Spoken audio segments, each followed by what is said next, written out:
First thing we're going to talk about is Friday. Thursday night, I have a fundraiser that I'm emceeing, a St. Patrick's Day event for kids that don't have a lot. And it's going to be out of town. And so instead of stressing about getting home late, we're just going to have a live stream from my hotel room where we can almost kind of treat it as a lab day, right? We can practice and answer questions. And so we're still going to have class, but I'm going to stream it from my room, and it won't be any new material. It'll probably be clarifying some of this stuff and stuff on Friday. So the intent is new information Monday, new information today. Make sure we understand what's going on Friday. Next week, new information Monday, new information Wednesday. Make sure we're all understanding on Friday. Okay. All right. Here are your major muscles involved at the trunk that you will be accountable for. That's for graduate school, and we just don't have time to do it all, right? So I'm just picking out the most important, the prime movers of influencers of motion. I give you all of the functions. Now, if you notice on Monday's lecture, I went into more detail. Flexion puller, we're going to call it a flexor, like that. Now we should hopefully be at a part where I could just say, it's a flexor, it's a right lateral, it's a right transverse. I've said it enough where we understand that's how it goes. It gets its name based off how it pulls, because it's going to do different motion. And sometimes it's working, sometimes it's not. But in all the cases, it's always going to pull that way. Okay? So these are our muscles. This one I'm going to talk about, but I want to point out the transverse abdominis sounds so tempting to want to influence motion transversely, but it's more of a muscle that shrink wraps your body. I'm going to show you pictures of it, and its job is literally to create interthecal pressure when we're trying to do Valsalva, we're trying to protect our organs, right?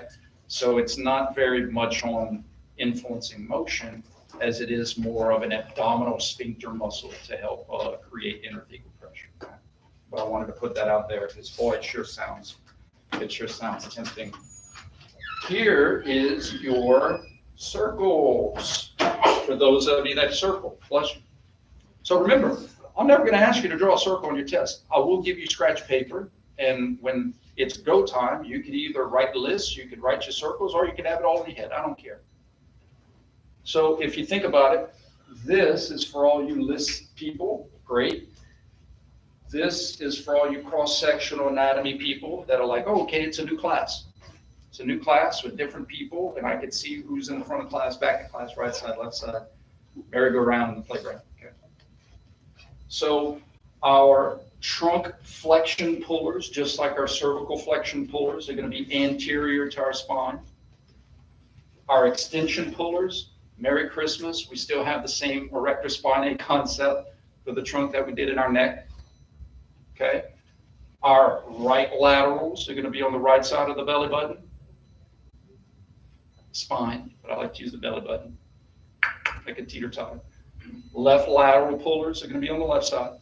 And then we're going to PE. Left transverse pullers are going to try to spin the merry-go-round like this, and right transverse pullers are going to try to spin the merry-go-round like that. I'm going to use some cervical analogies in this lecture, meaning I'm going to say, hey, this oblique pulls the same way the sternocleidos do up here. Like they kind of have the same. So if you studied your neck, you may be, oh, okay, I can see how the right is trying to pull my ear forward and make me look to the left. Oh, okay, I can see how my right is trying to pull my shoulder forward. So there's going to be some similarities. Okay. Just as a reminder, our concepts of cross-section, I put it on the cervical, but there's your AP axis. AP axis is going to separate torques or moments from muscles that pull in the direction of right lateral and left lateral. Here's our bilateral axis. Bilateral axis is going to separate muscles that pull in the direction of flexion from muscles that pull in the direction of extension. Okay. There's our polar axis. That's why I say the merry-go-round. That's going to separate muscles that are trying to twist our trunk to the left and muscles that are trying to twist our trunk to the right. Cool? Let's get into some muscles. Ah, there he is. AP, bilateral pull. I'm going to try to put this in every lecture. Man, did I go redundant here? That's how important it is. Okay, so this is all on Moodle. Also, I added more stuff on Moodle while I'm thinking about it. I added old lectures, and so just in case you needed some more references. All right, guys, the trunk muscles have a lot to do. Not only do we have to influence motion of the trunk, we do a lot of preventative stuff. Like if you're carrying around a bucket of water, you got to utilize left lateral pullers to prevent the bucket from tilting you over to the right leg. So we use a lot of these muscles, but in addition, protection of our vital organs. So it's not just the bones, the ribs as a shield. That shield can only do so much. So our abdominal muscles also help to protect. Organs in the front, spinal cord in the back, okay? So a lot of protection. So what I want to talk about is the layers.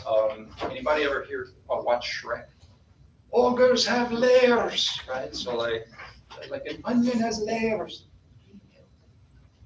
So what's really cool is your main ab muscles are kind of in layers. That transverse that I was talking about, that's more kind of like a, it literally is like a thoracic sphincter. It's meant to literally just, because muscles only pull, so it goes from one side of the vertebra, shrink wraps around and ends on the other side of the vertebra. And so when it pulls, it literally just pulls to create interthecal pressure. It's like squeezing the middle of a tube of toothpaste. The paste is going to push out more at the top and the bottom. That's what happens. When you tighten these muscles, pressure goes out on both ends, okay? All right, so that's the deepest layer. They call that layer 4. On top of that, you're going to have your internal obliques. I'm going to teach you how they roll, how they pull, but just know that internal sounds more inside. So that kind of makes sense that they would be deeper, right? Then we have our external obliques, which again kind of makes sense. They'd be more on top. And then finally, our rectus. Our rectus is that, I know it's in here somewhere, but the six-pack muscles that some people see, that shrink wrap, that's our rectus, the ones that run straight down. So that's kind of our most superficial, the ones over the top. Okay? A very unique feature to our abdominal muscles is all of this white fascia. Think of it as an extended series of tendons, tendinous inscriptions, as we call it. But have you ever seen on our ab muscles the little white slits, right? It almost looks like little pockets, like on the you see the little like little white slits that go in between. So this is really cool because we only have one trunk, and because there's a lot of crossover. It's like a very busy interstate where there's lanes running from all different directions. We have certain muscles on the right side. Remember how I said muscles don't cross the midline? Like our rector, they don't cross the spine, and our trunk muscles, nothing crosses the belly button literally. But especially in the transverse plane, I'm going to have an external that's going to pull in the same direction as an internal in the transverse plane, and they have to be able to cross over their forces to help us twist. So you have this convergence of all these muscles that are kind of packed in, like if you've ever seen somebody vacuum seal something, like that's the sound I think it makes. Like when you vacuum seal something, it takes all the air out. So a lot of these muscles are kind of vacuum sealed inside these tendinous sheaths that help right side muscles transfer force to left side muscles. Top muscles transfer force to bottom muscles. Does that make sense? So a lot of these muscles are kind of helping each other, not directly. So in other words, you're not going to have a right external oblique cross over and go all the way to the other side. But you can have this muscle's force transferred through these tendinous inscription things to the other side. Does that make sense? All right. Let's get to our, this is just another picture of the layers. And here's what I was talking about. All those tendinous inscriptions is just shrink wrapping those muscles in that fashion. We can transfer top to bottom, right to left, side to side.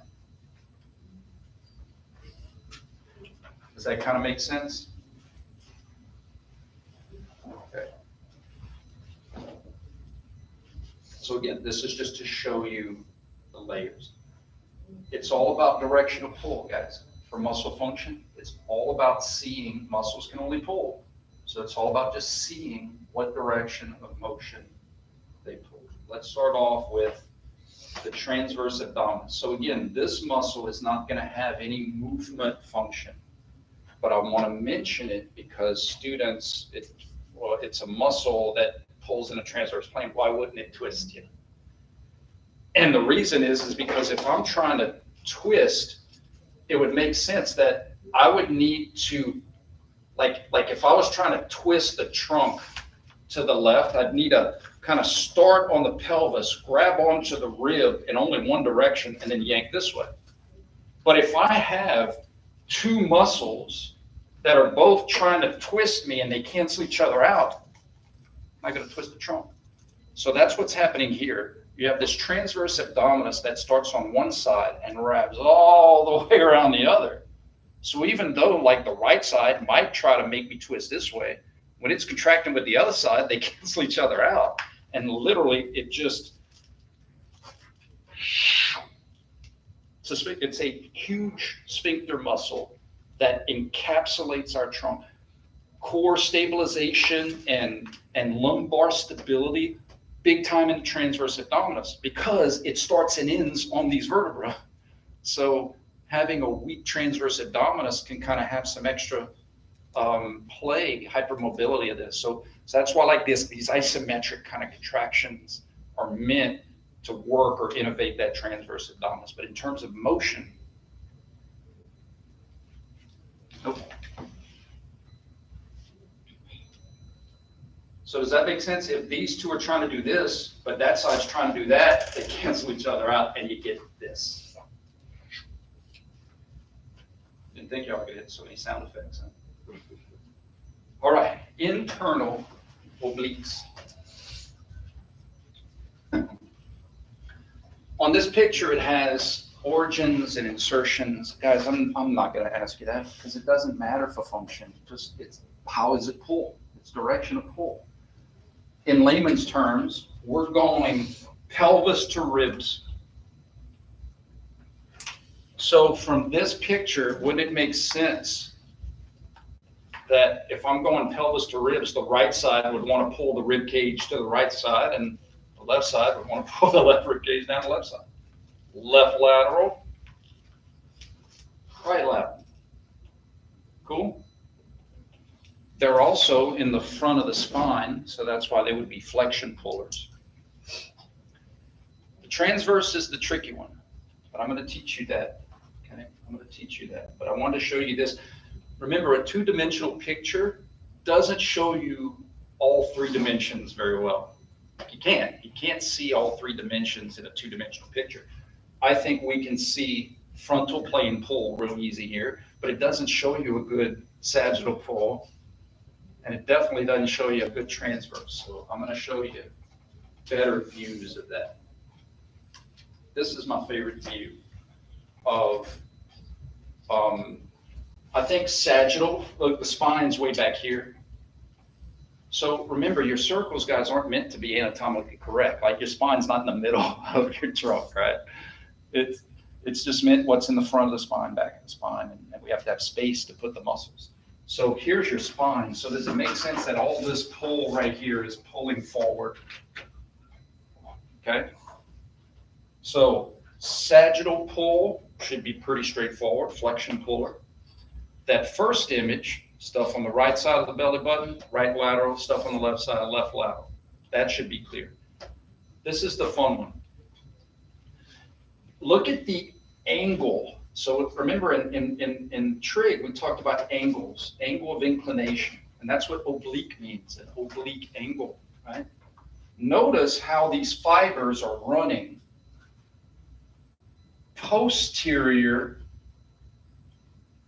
to anterior. Does that make sense? Every fiber is going from further in the back to further in the front. Now, some of these are pulling on ribs. Some of these are pulling on that tendinous inscription that we talked about, that you could transfer force over to the other side. Bones don't have to insert, muscles don't have to insert on bone directly. So this is what I want you to be able to see. If the line of fibers, my finger's going to represent the line of fibers, if they're pulling like this, does that make sense? Wouldn't the left side internal oblique, like in this picture, want to pull in the direction of left transverse? Think about it. It's trying to take anterior pieces and bring them to line up with posterior pieces. So a left internal oblique is trying to make you rotate to your left. It's pulling to the left transversely. Make sense? So the left internal is pulling in a direction of left transverse. So therefore the right internal would have to be pulling in a direction of right transverse. So in the sagittal plane, when you're doing crunches, that's cool. I can use both of them because they're canceling out transversely and they can work together for the sagittal pull. They're pulling in opposite directions frontally. Cool, they can cancel out, so I can just pull in the direction of sagittal pull. So what's the function of the right internal oblique? Well, you could memorize this list, and there's nothing wrong with that. I don't have a problem with that. The right internal oblique goes bang, bang, bang. Or you could see where it sits in class and say the right internal oblique is a flexion puller, it's a flexor, it's a right lateral, and it's a right transverse. That's how it pulls. When it's working concentrically, you're going to see those motions that it pulls in. But it's when it's working eccentrically, you're going to see opposite. When we get into the lab stuff, we'll do things like, how would you stretch a right internal? Well, how does it pull? If it pulls this way, I need to do this. If it pulls that way, I need to do that. If it pulls this way, I got to twist there. Rinse, wash, repeat. Okay?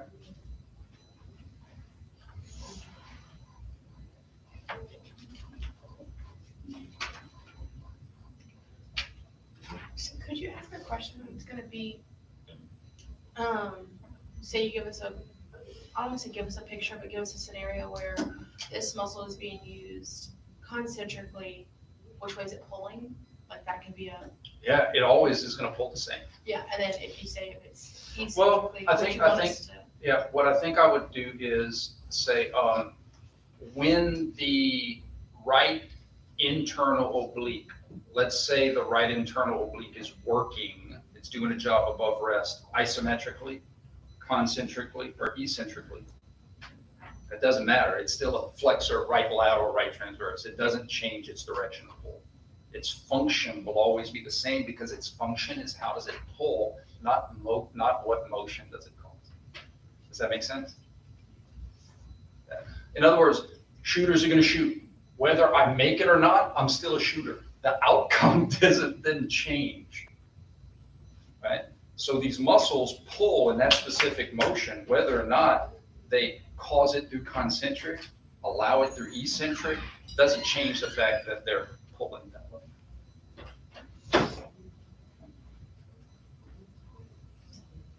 All right, let's talk about the external obliques. Kind of looks a lot like the internals, right? And that's because it basically is in 2 dimensions, but not in a third. And I'll show you, and it should make sense because this is a horrible dimension to see the obliquity. This is a great dimension to see the lateral. And again, origins, lower 8 ribs, who cares? It's pulling on the ribs. For our class, yanking on the ribs. Insertion, iliac, that's all I need to know. Iliac crest, man, it's coming from the pelvis up to the ribs. I need to know how does it cross and how is it pulling? Does it cross a joint? How does it cross a joint? That's all I need to know for function. Or think of it like this, guys. If you spend all the time in the world to memorize, which some of you may, it's important to know certain landmarks when you go on to palpate and do certain things for injury evaluation. My job as a senior level KNES student is to teach you how to evaluate injuries, to read MRIs, to teach you how muscles influence motion. Okay? How does it pull? Right, left, just like the internals, both in the front, just like the internals. The difference is that instead of going posterior to anterior, it's going to go anterior to posterior. It's going to have a crisscross applesauce. It's going to go posterior to anterior. Okay? So notice the internals were running like this. And the externals run like that. They crisscross. Dr. George, who taught this class from the late 70s until he retired in 2006, he taught anatomical kinesis and biomechanics. I remember so many things from that class. And one of the things I remember Dr. George talking about were the obliques. He used think of like a Western. You know, the Westerns, they used to have the cowboys and they would have their guns and their holsters and quick draw and that kind of stuff. And George would say, the external obliques are kind of like the gun and the internal obliques like the holster, and the internal oblique is kind of like the gun going into the holster. Like they crisscross. Okay. This is what's most important about the external obliques. If I'm trying to pull posterior ribs forward, that's the same concept as our sternocleidomastoids, trying to pull posterior ear forward. So instead of mom pulling on my ear, maybe mom's yanking on my arm, right? Trying to get me to get out from hiding in the clothes racket. Okay, more. Right external oblique is going to pull in a direction of left transverse trunk rotation. The left external oblique is going to pull in a direction of right transverse. The right is a left puller and the left is a right puller. But we have precedent for that. We already did that with the sternos. Now, here's what's really cool. Our neck muscles only have to support our head. It's not a lot of stuff, especially mine. But when you start to get into what's on top of the pelvis, that's a lot heavier. You got to support all the organs and all the muscles, ribs. There's a lot of stuff. So it makes sense that our twisty muscles kind of need a little bit more help. Okay? So guys, check this concept out. Let's see if I have enough cable here. How many of you guys know or ever heard of Star Wars? I hope you've heard of Star Wars. And one of my favorite characters on there, just because I can relate to everything he said, was Chewbacca. I mean, just very related. Chewbacca wore this like war belt, right? It's a war belt, but it was Chewbacca's belt. He just had this belt that came across his body, right? So Chewbacca's belt kind of run like this. Okay. So notice when you have something running across like this, they have the exact same line of pull diagonally. Does that make any bit of sense? In other words, my bottom left is running the exact same direction as the top right. If this was a road, it'd be in the same direction. Now, whether or not I'm going down into my left or up into my right, it's still the same road. Okay. Move it down here. What I'm trying to show you is that my right external oblique has the same transverse pull as my left internal oblique. They have the same obliquity. So in other words, my right external is pulling my right rib cage forward, and my left internal is trying to pull my left rib cage back. Make sense? So in the transverse plane, the left internal and the right external have the same line pull. In the transverse plane, the left external and the right internal have the same line pull. Make sense? Right external, left internal, left external, right internal. And how does left get its force across to the right? Through those tendinous inscriptions. Okay.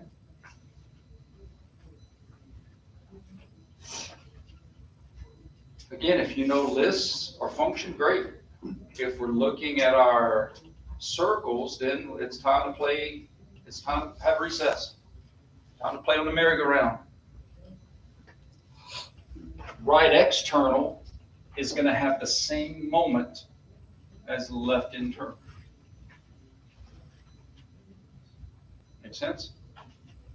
Left external is trying to spin the merry-go-round the same way as right internal. Why do I abbreviate on the circles? Because there's only so much room having to write all those words. So if you notice, I abbreviated, I translated them, therefore.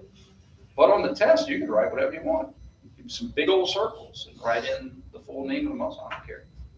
It's meant to be, the cross-sectional anatomy approach is a teaching tool to help us remember all the muscles, the major muscles that are agonists in all the different directions.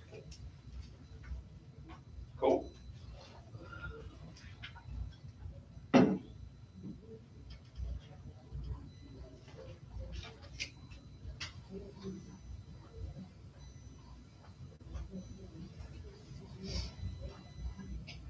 Rectus.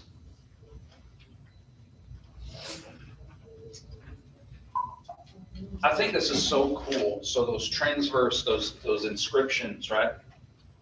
If this muscle went all the way down and didn't have those shrink wraps, it would get pulled apart by the other muscles yanking on it. Like, I think that's really cool.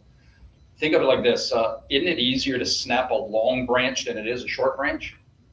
Right? So like if that muscle was just one continuous long muscle, you got things yanking on it. So by chopping it up into smaller compartmentalized sections, right, you can help dissipate that force when you're tugging across. I think that's really, really cool. All right, rectus abdominis. Pelvis to ribs. There's no obliquity here, right? Straight down. So if it's trying to pull my rib cage to my pelvis, it's going to be a flexion puller, regardless of if I do traditional crunch or reverse crunch, still making me flex, pulling in a direction of flexion. So in other words, traditional crunch would be, hey, ribs, come meet me. Reverse crunch would be, hey, pelvis, come meet ribs. Still same line. This one, I have some different pictures. I think this is a great view of those tendinous inscriptions and how they can come in to play in terms of transferring force from one side to the other. But what I wanted to show you is, so here's our xiphoid, here's our sternum, we follow it down, there's our belly button. So if this was a teeter-totter, like literally a teeter-totter, props. Okay. The belly button is the fulcrum of the axis, and there's our teeter-totter for right and left lateral bending. Does it make sense that the right rectus would want to pull in the direction of right lateral, and the left rectus would want to pull in the direction of left lateral? So These are two separately innervated muscles, just like our sternocleidomastoids, just like our external obliques, our internal obliques, our rector spinae. We have a right rectus and we have a left rectus. I have a better version of just splitting it up to show you here. This would be our axis, left rib, left pelvis, pulling in the direction of left lateral, right rib, right pelvis, right. Do you think, based on the fibers, based on how it pulls, do y'all see any transverse pull here? Because very straight up and down, right? There's not really obliquity. Does that make sense? I used to teach all of the major midway muscles. So what I mean by that is, and I'm introducing you to this. Some of you are going to be like, that's really cool. Some of you be like, is that on the test? Okay, no, forget about it. I don't care. I used to teach this, but it was too much. In anatomical position, the rectus has no obliquity, straight up and down. But when I twist to my right, now it does. When I twist to my right, it kind of becomes a right external oblique, pulling me to midway. When I twist to my left, it kind of becomes a left external oblique, trying to pull me to midway. Your body has a few what we call midway muscles. And what these muscles do is double down on muscles to help us when we're doing exercises or motions and we get to the end of a range of motion and we need all hands on deck to stop our motion. Isn't that kind of cool? That one big muscle can help us in both directions. But that got a little bit too much. So I said, all right, fair enough.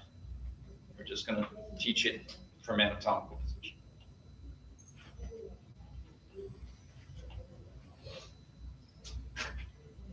There's another picture of both, I love the word sliver. Right is going to pull right lateral, left lateral, very vertical, no transverse, no obliquity there, straight up and down.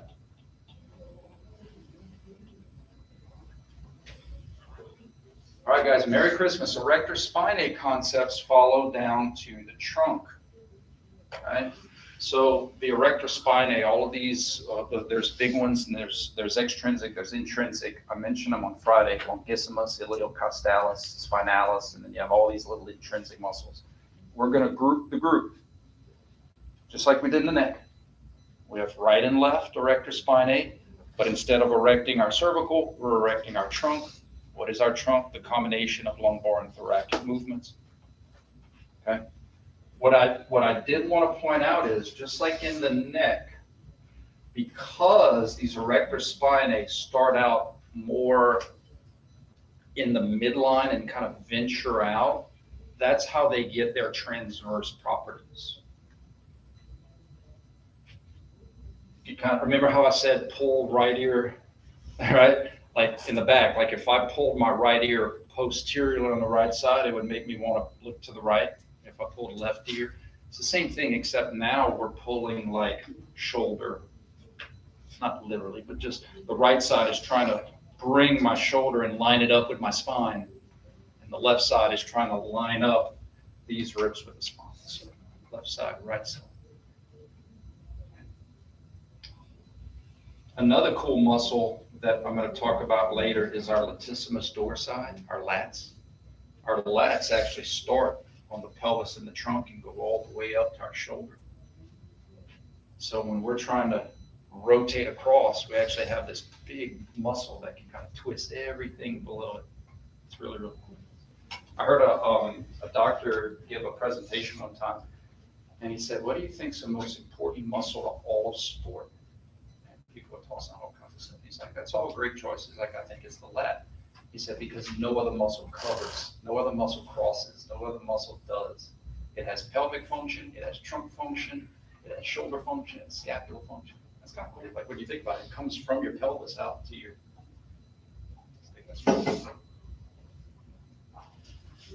There's another view. So you can kind of see how, because these five, you see the obliquity down there? You see the angles at the bottom, right? So again, it'd be like right transverse puller on the right side on the back, left transverse puller on the left side of the back. Fair enough?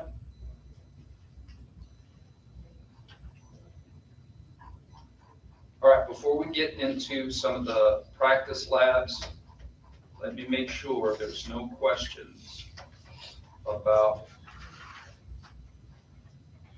this. Who are the trunk flexors? The anterior muscles, the ones in the front. Who are your extensors? The ones in the back. Who are your right laterals? Who are your left laterals? Who are your right transverse pullers? Who are your left transverse pullers?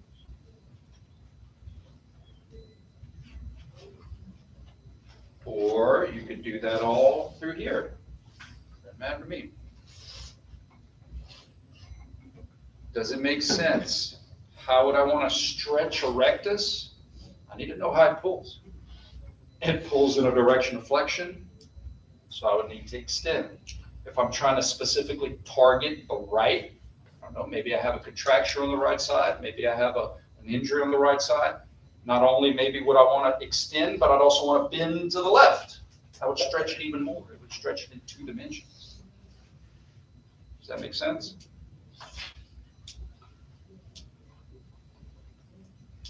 Could you explain again, for the right external oblique, for the transverse trunk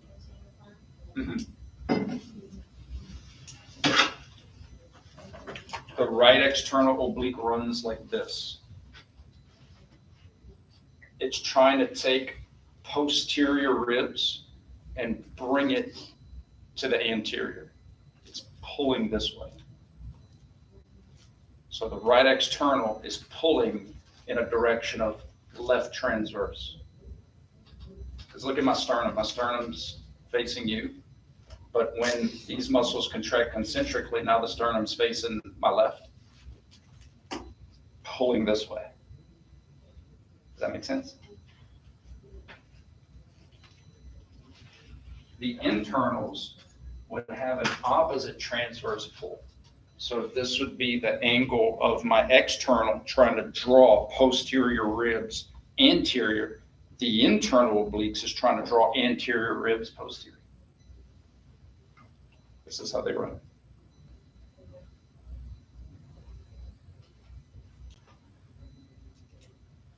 And so because they crisscross on the same side, that means they pull in the same direction transversely on the opposite side.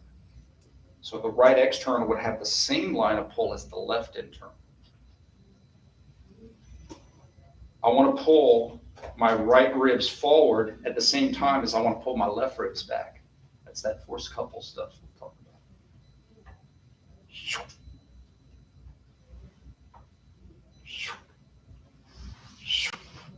This one would work with that one. It's like spinning the basketball.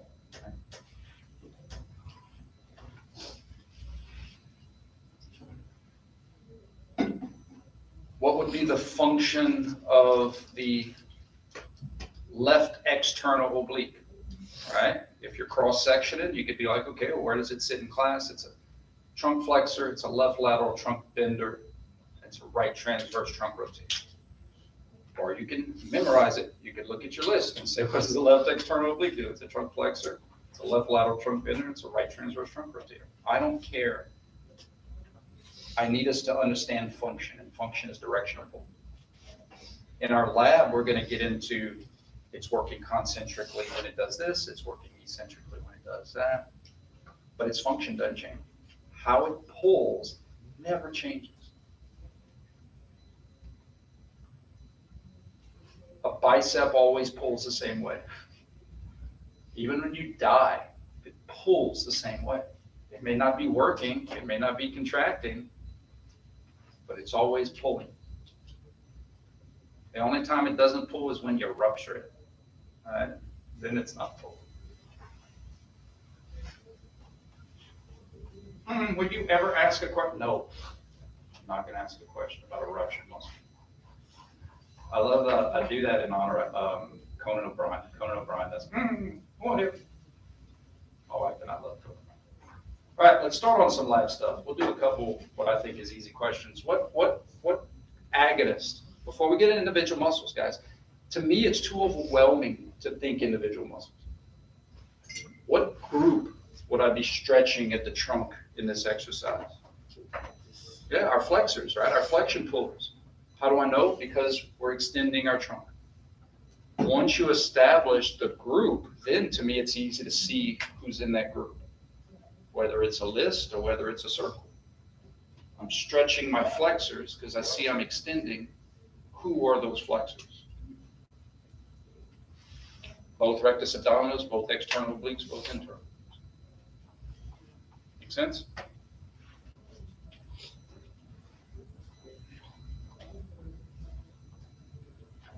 The cable is trying to do what to her trunk? Transverse rotate to the left. Good, very good. I want to make sure I was looking at it correctly. The cable is trying to twist her to the left. Do you think she's going to need muscles that are also trying to twist her to the left? No. She's going to need muscles that are trying to twist her to the right. And she's going to need those same muscles whether she's holding this position, whether she created right transverse, or whether she allows left. Do you see how it's the same muscles? So if it's the same muscles, we don't want to learn muscles based off of motion because that's just going to mess us up. That's just going to make us think I'm using different muscles to do that than I am to do this. But I know that since the cable's trying to twist me to the left, I need right twisting pullers. We call those right transverse trunk rotators. Your circles or your lists of function help you to remember who those muscles are. Right external, right internal, right erector. I'm not expecting you to know that now, but I'm expecting you to go study it so that you can know it. Because guys, I'm telling you, just like in 310, if you don't keep up with it, it's going to be overwhelming to try to learn all this stuff and compress it. Remember the analogy I gave about when you're running distance, you want to pace yourself? You don't want to walk and then at the last part sprint. That's what cramming is. In some classes, that may work. And for some of you, it may work for you. But I'm telling you, keep up with it so that it's just not overwhelming because we got a lot more muscles to talk about in terms of function. Okay? So for the one where she Uh-huh. extended, would it be all of them? Absolutely. Yep, all the trunk flexion pullers. Yep. All right, guys, what if, no, you know what? We'll do that on Friday. For this one, we'll just do isometric. And then on Friday, we'll start to get into, a step. But guys, think about it. It's not rocket science. You establish the agonist based on how it pulls. Then you say, well, how did I see, what motion did I see? And if it's in the same direction, it's concentric. And if it's in opposite direction, it's eccentric. Is that easy? Before you go on to another one, can you go back to like the yoga pose that she was doing? And can you explain that one a little bit more? Sure. Is her trunk in anatomical position? Is it flexed or is it extended? Yeah. So because she's extended, she has to be stretching that of which is trying to flex her. Yeah. And that's for anything. If I bend my neck to the left, I'm stretching muscles that of which are trying to bend me to the right.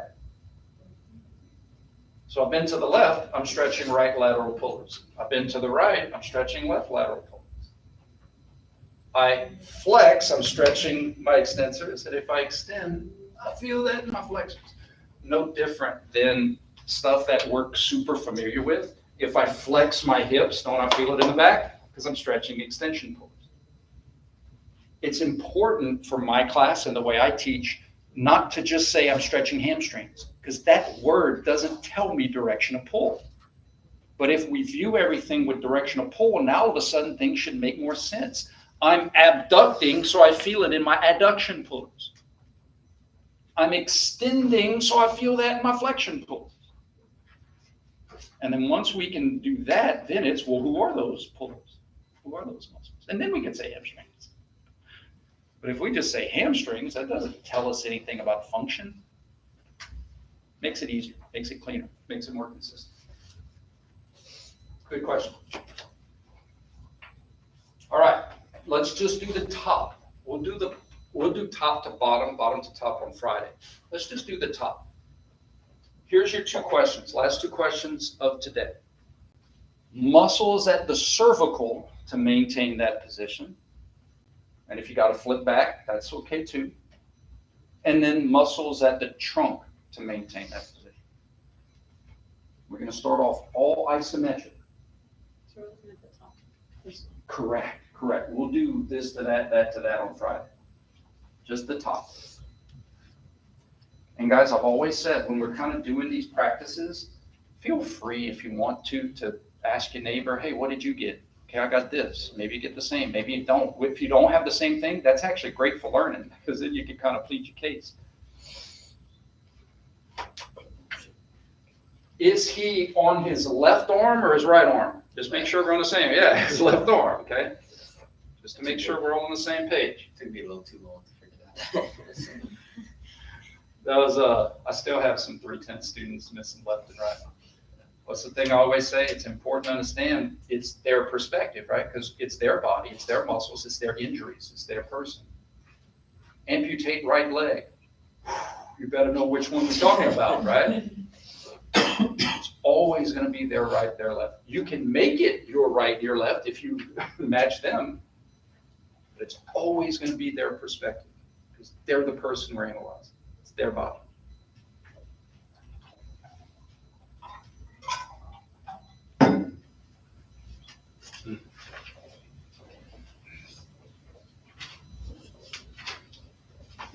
So in the circle, if he's pulling out to the left, we're trying to see what muscle is keeping his head. Correct. And But before we go to muscles, we want to establish the The agonist. Yes, absolutely. Well done. Gravity is trying to make his left ear plop down, right? Gravity is trying to make him bend to his left. I don't need those muscles. I need the other muscles. I need muscles that are pulling to the right. I need right lateral cervical bending pullers, right? Right lateral cervical benders is what we call them in class. Your circles just say who's on the right side. My right sternocleidomastoid, my right erector spine. Those are going to be the muscles that I need to keep the head from plopping down. In this case, it works out perfect because it's almost literally like an elevator. Gravity's trying to drop it down, so I need muscles that are pulling up. Trunk's a little different story, okay? Because he's in a plank position, so gravity is actually trying. If you had anybody ever play with Play-Doh or sticky tack or anything like that, when you take it out and you stretch it, doesn't it sag in the middle? Because you're splitting it on both ends, you're pushing it both ends, so gravity's trying to sag it in the middle. Gravity is trying to sag in the middle, which would actually be trying to make him bend to his right. How do I know that? Because if he relaxes and plops down, he's going to bend to his right. You see it? So you need the left lateral. Yes. Yes. And that makes sense. You need the muscles on the bottom. When you do a plank, don't you use the muscles on the bottom? Right? Be the same thing. You need the muscles on the bottom. In this case, I don't know why I just got an accent when I said bottom. It's the spirit moving it. You need your left lateral trunk benders to maintain this position. Who are those muscles? Everything on the left side of the belly button. Left rectus, left external, left internal, left erector. Again, why is this important, guys? You're going to have certain situations where you need to not work certain muscles. You have certain situations where you need to stretch certain muscles. We can't just play core. For us, at our level, we have to know which specific muscles pull in specific directions. Okay? Was Monday's lecture more useful in making this stuff make sense? Awesome. Rewatch it if you need. And remember, I posted some more materials on Moodle for you to help in case you need some help, okay? All right, guys, y'all have a good one. What you got? Okay, just to make sure I understand this.